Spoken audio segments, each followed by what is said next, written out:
Hello, people. Today I have with me a woman known for her work in Naruto, the Persona games, and Bleach, Miss Tara Platt. Hello. And how are you doing today? I am doing delightfully. Happy New Year. And Happy New Year to you. And so, what is it that got you interested in acting?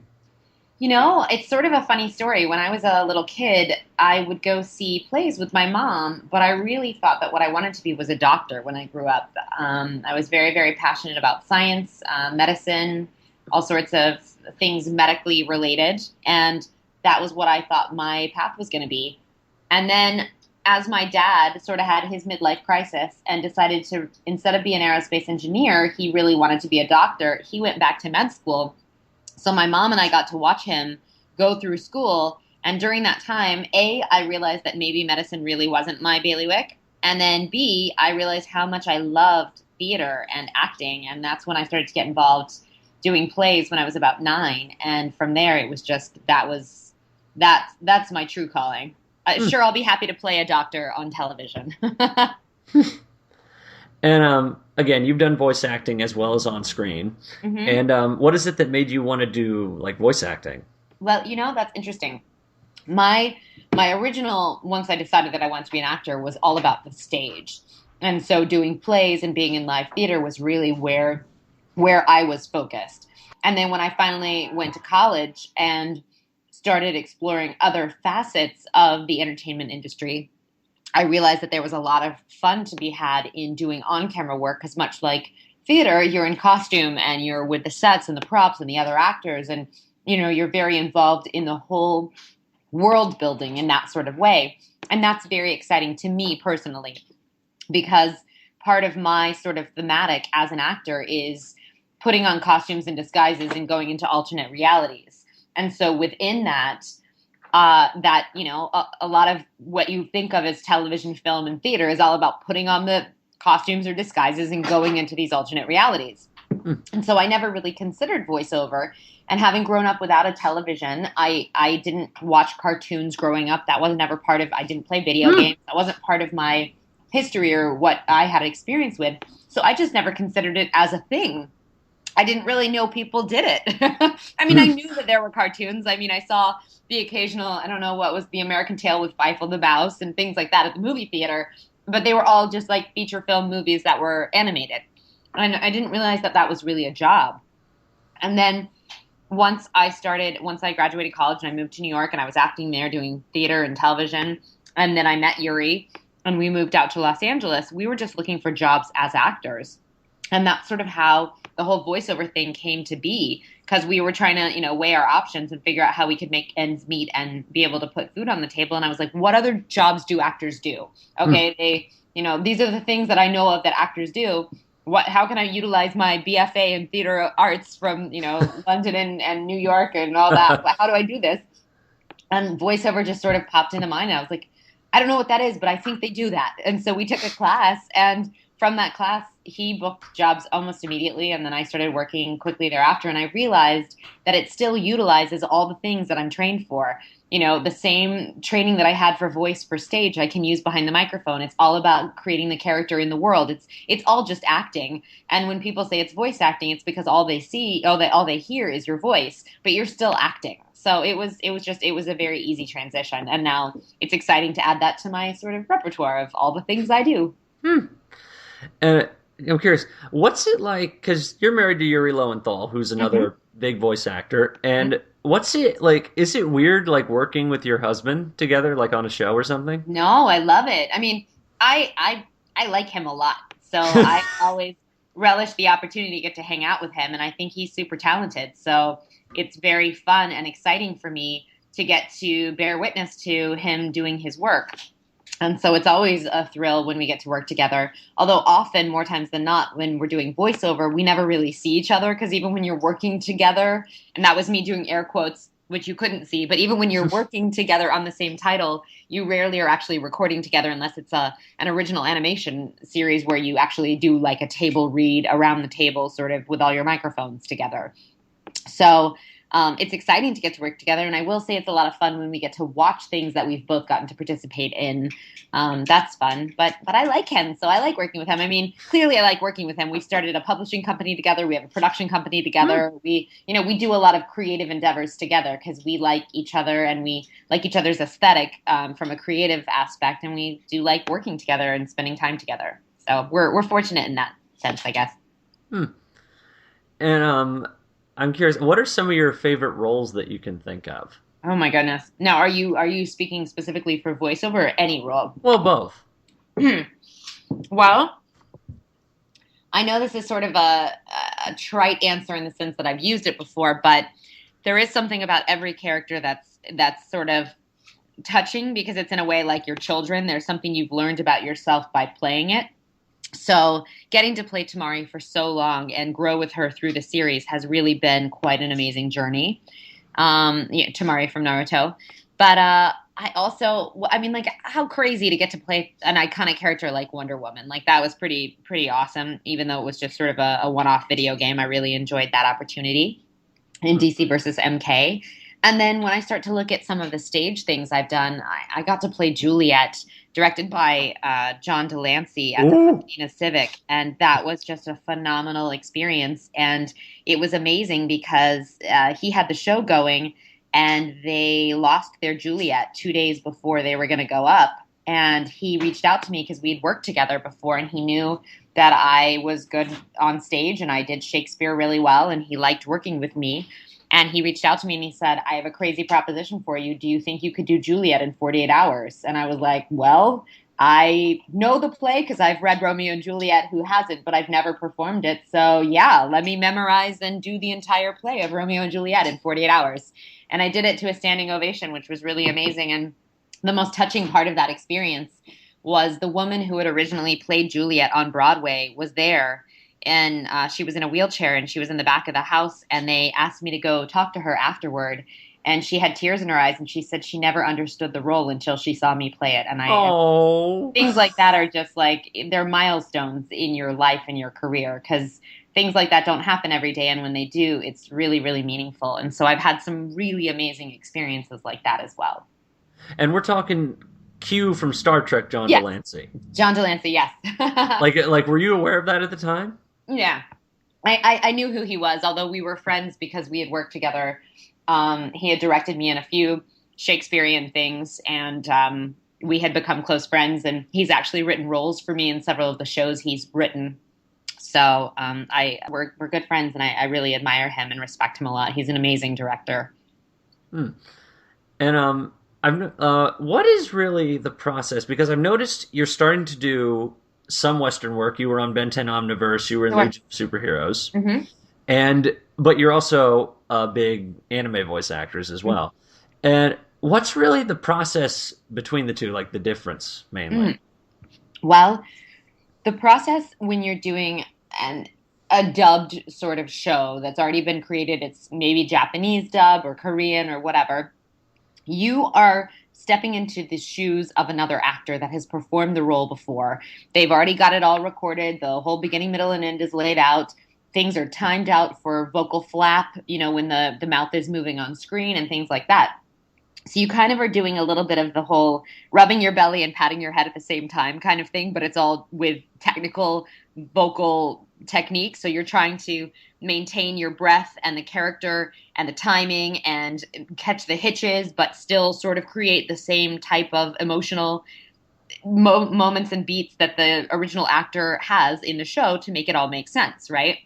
Because you can't take a scene that's written and suddenly be sobbing when the character's not crying on screen or whatever that is. Right. So you are really having to juggle a lot of technical things simultaneously while trying to support and uphold what has already been created. And there's some really fun things that you can do when you're within those confines. I mean, I think people really do well when you have a box because then you can play really well within the rules of the box. But it's also really fun not to be inside the box, and that's what's exciting about original animation Once you have created a character or get approved for a particular voice, you can kind of make any choice you want. And clearly, the director will rein you in if you are doing something that just isn't going to work to make the entire show make sense with the other characters. But because you're originating it, you can make your own acting creative choices. And there's a lot of fun to that. And also, when you're recording dub work, you always are recording individually as an actor. So I go in and record just my lines. Yuri goes in, he records just his lines. It doesn't make sense for them to bring all the actors into the room at the same time because it's so technical, it takes so much time. It doesn't make sense to have everyone else sitting around while you're working on a particular line. But with original animation, you are almost always with the other actors. So you really get that emotional energy lightning sort of in a bottle that happens when you're call and responding off of a live human being. Like that's really what acting is reacting. And when you are doing a vocal job on something where you're alone in the booth, you are having to create the thing that you're reacting to in your own head, which is exciting, but it's using different muscles rather than being surprised by what somebody else may give you that you never thought of. And so you are always reacting, whether you're reacting to your own imagination or you're reacting to another individual. But I think there's something a little more fun about reacting to another individual because you never know what's coming. You get surprised. Right. And is it the same with video games? Is it on the same level? Yes and no. Every video game is different because some video games are very much just straight play through, a lot of just doing the same sort of, say up, now say down, now say left, now say right, now say in, now say out. Like you're doing a lot of the same thing over and over again. And even though it's within story, it's just a lot of repetition. While other video games are very story driven, and there's a lot of the cut scenes, the little sequences where you're sort of playing out a movie, and it's a more scene driven experience rather than just say 57 options for where the grenade is being thrown. Do you know what I mean? Like it's Yeah. there are two different sort of camps and it depends on the kind of video game you're working on. So people are quick to just sort of lump it into, oh, that's video games or that's original animation, but every video game is unique, just like every show is unique. Because you could look at Ben 10, but then you compare that to, I don't know, some of the crazier things that they're putting on cartoon. Well, they're getting rid of cartoons anyway, but I mean, they're putting on shows that are like drug trips, and you're like, I don't understand what's happening because the characters are all weird. It just doesn't make any sense. And so you've got a lot of variety within original animation or within anime or within. So everything doesn't quite fall into just the generic giant categories. Although I would say with original animation, you're having the greatest chance of creating a character.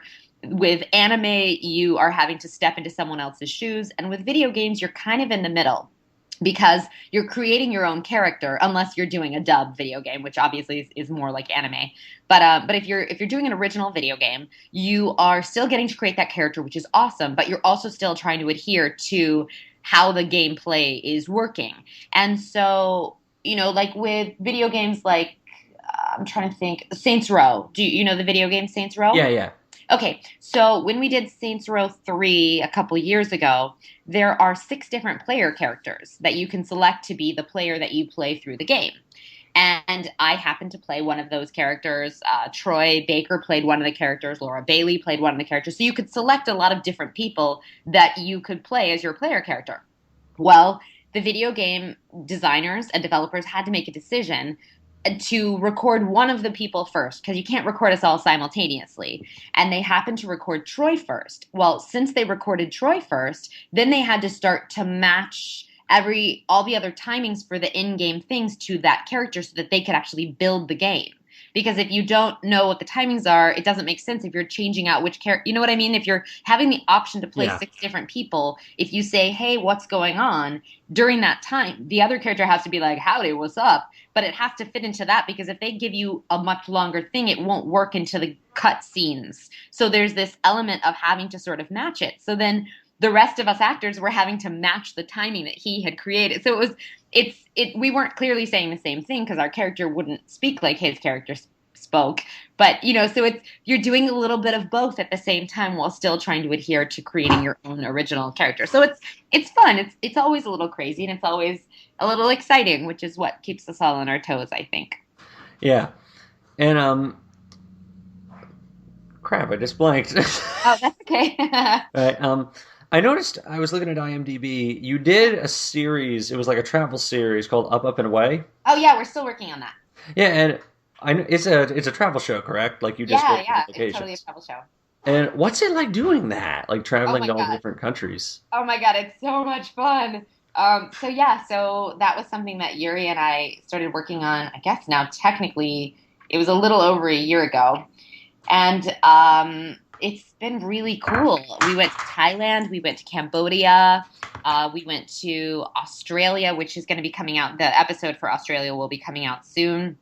And then just over the holidays this year, which won't come out until, the middle of next year, or I mean, the middle of this year. I keep calling this next year because I keep sort of feeling like, oh, in 2015, next year, that's this year. Okay, that's welcome to the future, Tara.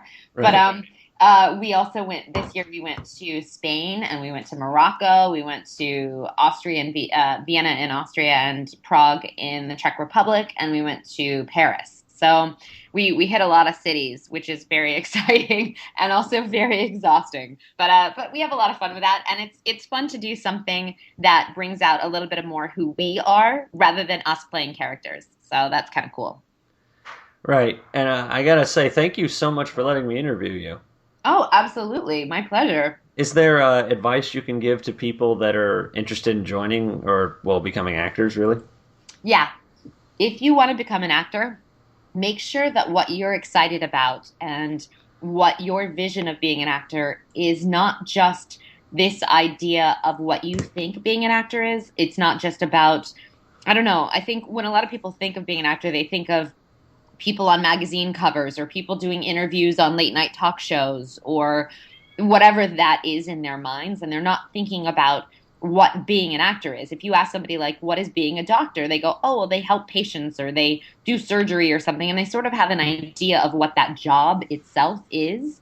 And I think people don't recognize that being an actor, your job is auditioning and getting jobs. I mean, Yeah. the fun part is actually when you're doing the job. But when you're doing the job, you're actually unemployed because you don't have your next job lined up usually. So I would just say really make sure that you're in love with the idea of being an actor and what the work of being an actor is and what your life of being an actor will be, rather than just this glorified idea of a fantasy of what that is.